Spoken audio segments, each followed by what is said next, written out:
मथां छा लिखी छा लिखां छा लिखी छा लिखां दुनिया जा सिंधियो हिक मुठ थी सिंध बचायो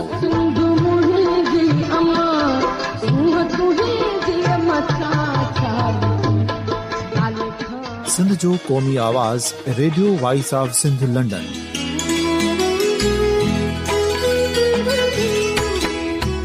radio voice of Sindh London पंहिंजी नशरियात में सिंध जी सियासत, समाज, इक़्तिसादियात, तारीख़, क़ौमी उमंगुनि ऐं इख़्लाक़ियात मुतलिक़ सिंध जी हक़ीक़ी तर्जुमानी कंदे प्रोग्रामनि खे असराइतो बणाइण लाइ सिंध जे घण घुरनि ऐं धरतीअ सां प्यार कंदड़ अदीबनि, दानिशवरनि, सहाफ़ियुनि, उस्तादनि, वकीलनि ऐं हर तबिके जे मानवारनि सजणनि खे सिंध में शऊरी इनक़लाब लाइ सहकार जो सॾु ॾियूं था। अचो त गॾिजी सूफ़ियुनि ऐं संतनि वारी सिंध जो ओज हिकु मुठ थी वरी वापसि आणण वारे सफ़र जा साथारी बणिजऊं।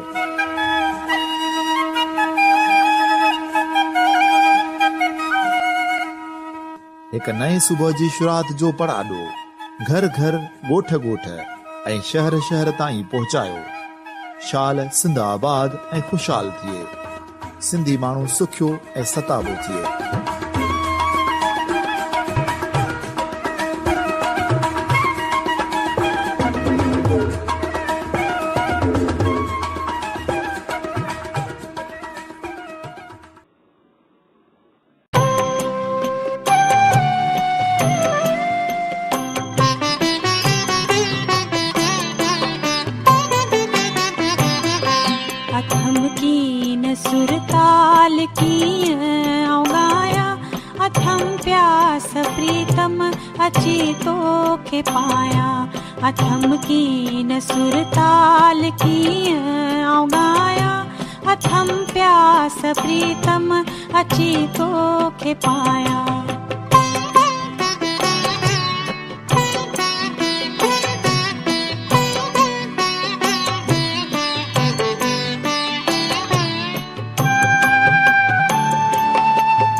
Radio voice of Sindh London जे बेशुमार सामीन ऐं मेज़बान जनाब इमदाद अली ओढे जे ख़िदमत में सलाम अर्ज़ आहिनि। भारत जी राजधानी दिल्ली जे प्रेस क्लब ऑफ इंडिया में सिंधी भेनरुनि जी संस्था मालवीय तरफ़ां कविता जो काकधणी नारायण श्याम जे सालगिरह जे सिलसिले में ख़ासि प्रोग्राम मुनक़िद कयो वियो। प्रोग्राम रूहानी रहबर दादा जशन वासवाणी खे अर्पण कयो वियो। नारायण श्याम फरमायो आहे, सिंध जो नक्शो ॾिसंदे ई हुरिया हाव में गुज़रियल ॾींहुं धोई सावा चेच कया वण जीअं वसे सावण जो मींहुं।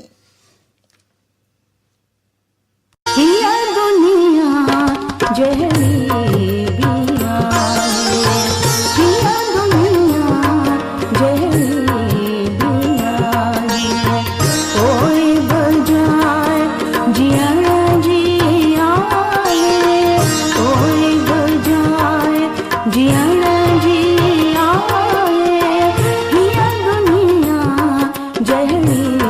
भी आए, हिया दुनिया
सिंधी भेनरुनि जे सोशल कल्चरल ऐं लिटरेरी तंज़ीम मारवी तरफ़ां 22 जुलाई ते हिंद सिंध जी सदा हयात अज़ीम शाइर नारायण शाम जे 96वें सालगिरह जे मौक़े ते प्रेस क्लब ऑफ इंडिया में 22 जुलाई आर्तवार सुबुह जो 10 बजे प्रोग्राम मुनक़िद कयो वियो।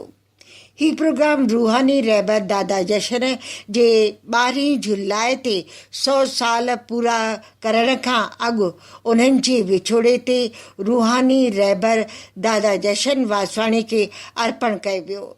इन मौक़े ते नारायण शाम खे संदसी शाइरी ऐं गीतनि ज़रिए यादि कयो वियो। नारायण शाम ऐं मारवी जे ॾींहं जो नातो रहियो जो नारायण शाम जॾहिं हयात हुआ तॾहिं शाम सां शाम मारवीअ तरफ़ां मल्हाई वई। इन बाद नारायण शाम जे हयातीअ दौरान उन्हनि ते सेमिनार या शाम सां शाम मल्हाइण जो को प्रोग्राम न थियो। बाद में शाम जे वफ़ात खां पोइ कई प्रोग्राम थिया। इहो नंढड़ी तंज़ीम मारवी खे शर्फ़ हासिल थिए थो। मारवी तरफ़ां दिल्ली जे कॉन्स्टिट्यूशन क्लब में शाम जे मौजूदगी में ऐं डॉक्टर हरूमल सदारंगाणी जे सिदारत में हीअ शाम रखी वई हुई। सदा हयात नारायण शाम जी यादि में 22 जुलाई जे प्रोग्राम जी शुरूआत रूहानी रहबर साधू टीएल वासवाणी ऐं रूहानी रहबर दादा जशन वासवाणी ऐं लाल साईं झूलेलाल जे तस्वीरुनि अॻियां सीस निवाए गुल अर्पण कंदे प्रोग्राम जी शुरूआत कई वई। मुख्य महिमान इंदिरा गांधी ओपन यूनिवर्सिटी इग्नू जे सिंधी चेयर जे डायरेक्टर डॉक्टर जगदीश शर्मा गुल अर्पण कंदे प्रोग्राम जी शुरूआत कई। इन बाद इग्नू जे ई प्रोफेसर डॉक्टर हरीश सेठी, साधू वासवाणी मिशन जे चेयरपर्सन विमला दत्वाणी, साधू वासवाणी मिशन जे श्री राम दुधाणी, कैप्टन संदीप मनसुखाणी, मारवी जे उहिदेदारनि इंदिरा भंबाणी ऐं वीना श्रृंगीअ गुलनि सां रूहानी रहबर खे गुल अर्पण कंदे पंहिंजी अक़ीदत ज़ाहिर कई। इन बाद राम दुधाणीअ प्रोग्राम जे शुरूअ में पंहिंजे गुरुदेव साधू टीएल वासवाणी ऐं दादा जशन वासवाणी खे पंहिंजे आवाज़ में भॼन पेश करे श्रद्धा जा गुल अर्पण कया।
दहलीची गाईंदड़ फनकारनि नीतू मटाई, नीलम मनशारामाणी, देवी बदलाणी ऐं पंकज जेसवाणी दादा नूरी, अंजलि, शाह लतीफ़ ऐं नारायण श्याम जा गीत ग़ज़ल पेश करे सदा हयात नारायण श्याम खे अक़ीदत पेश कई।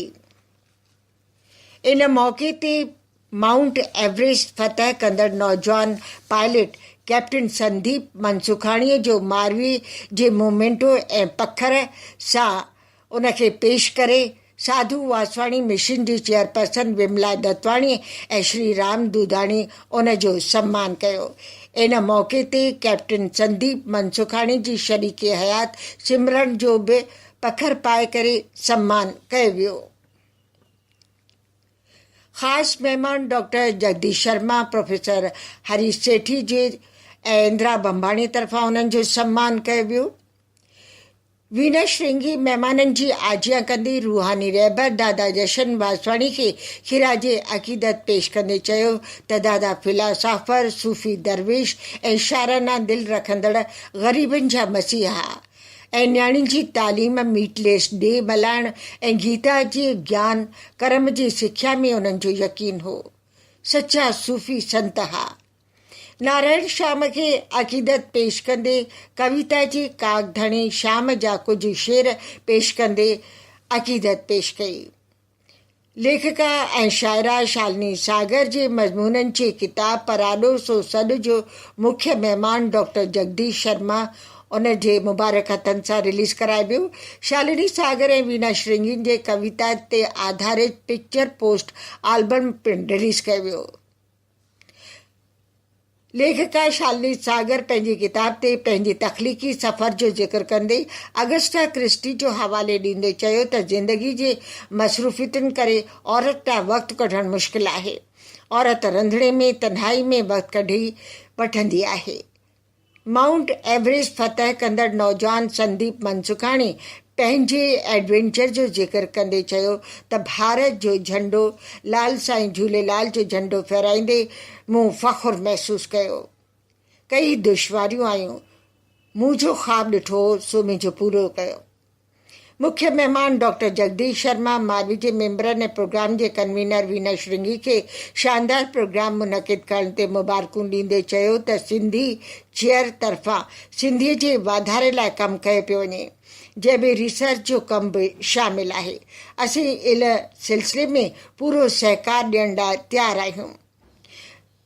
मारवी जे जनरल सेक्रेटरी ऐं कन्वीनर मुख्य महिमान खे अर्ज़ु कयो त दादा जशन जो वॾो साहित्य आहे, इन ते रिसर्च थियणु घुरिजे। डॉक्टर शर्मा नारायण श्याम जे शाइरी ऐं साहित्य जो ज़िक्र कंदे श्याम जी शाइरी पेश कई ऐं उन्हनि जी साहित्य एकेडमी अवॉर्ड विनर जो किताब जो बि ज़िक्र कयो। डॉक्टर हरीश कुमार सेठी मारवी खे मुबारक ॾींदे चयो त सिंधी किताब जो हिंदी में तर्जुमो करायो जीअं ॿिया बि पढ़ी सघनि ऐं इग्नू तरफ़ां जेको सिंधी अदब जे सिलसिले में कमु थी रहियो आहे इन जो बि ज़िक्र कयो। पंकज जेसवाणी नारायण श्याम जो गीत ॻाए आवाज़ ज़रिए हिन कविता जे काकधणी नारायण श्याम खे पंहिंजी ख़िरा जे अक़ीदत पेश कई वई।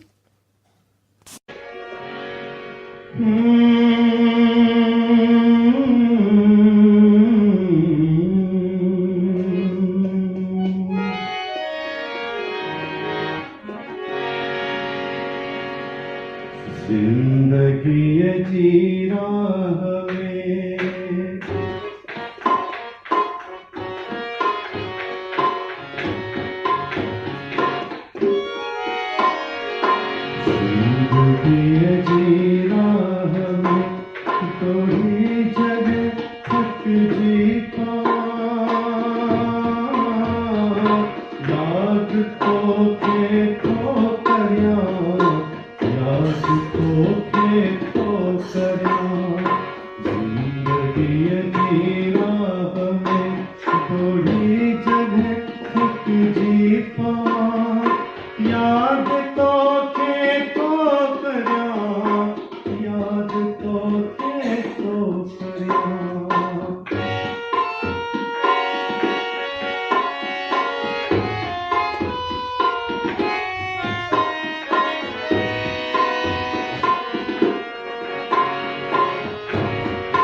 मैं कर रहा था गमे जहां का एहसास, आज तो याद बेहिसाब आई।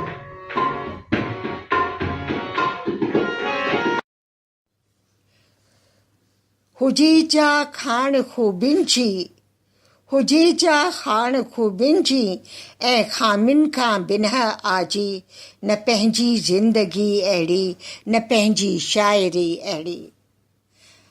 अवां कविता जे काकधणी नारायण श्याम जे सालगिरह जे मौक़े ते मारवी तंज़ीम तरफ़ां मुनक़िद कयल प्रोग्राम ते आधारित रेडियो रिपोर्ट ॿुधी रहिया हुआ। हींअर वीना श्रृंगी खे इजाज़त ॾींदा, मोकिलाणी नाहे। वरी अवां सां मुलाक़ात थींदी ईंदड़ प्रोग्राम में। साथ सलामत।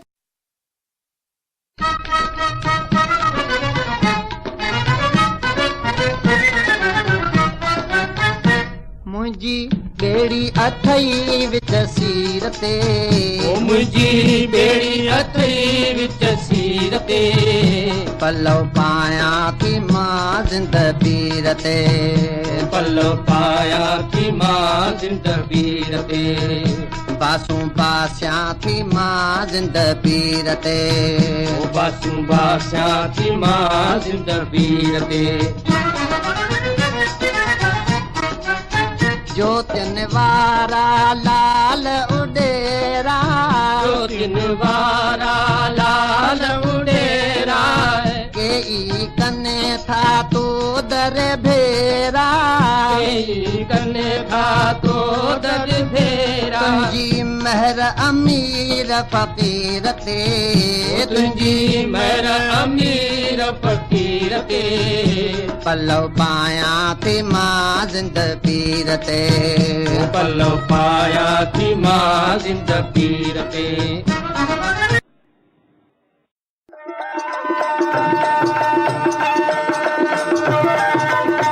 दुनिया जो पहिरियों Sindhi web radio, radio voice of Sindh London, पंहिंजी नशरियात में सिंधी कम्युनिटीअ जो क़ौमी, समाजी ऐं सक़ाफ़ती तर्जुमान जी हैसियत में कमु करे रहियो आहे।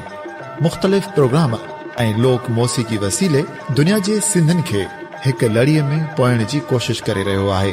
Radio voice of Sindh London खे सिंधी वॾे अंग में ॿुधी रहिया आहिनि। रेडियो खे अञा वधीक बहितर प्रोग्रामनि में मुस्तक़िल बुनियादनि ते हलाइण लाइ सिंधी कम्युनिटी पारां माली सहकार जी ज़रूरत आहे। सिंधनि जो क़ौमी आवाज़ radio voice of Sindh London कारोबारी न पर निज सिंधी कम्युनिटी बेस्ड रेडियो आहे। माली सहकार लाइ बैंक अकाउंट जा तफ़सील रेडियो जी वेबसाइट ते मौजूदु आहिनि।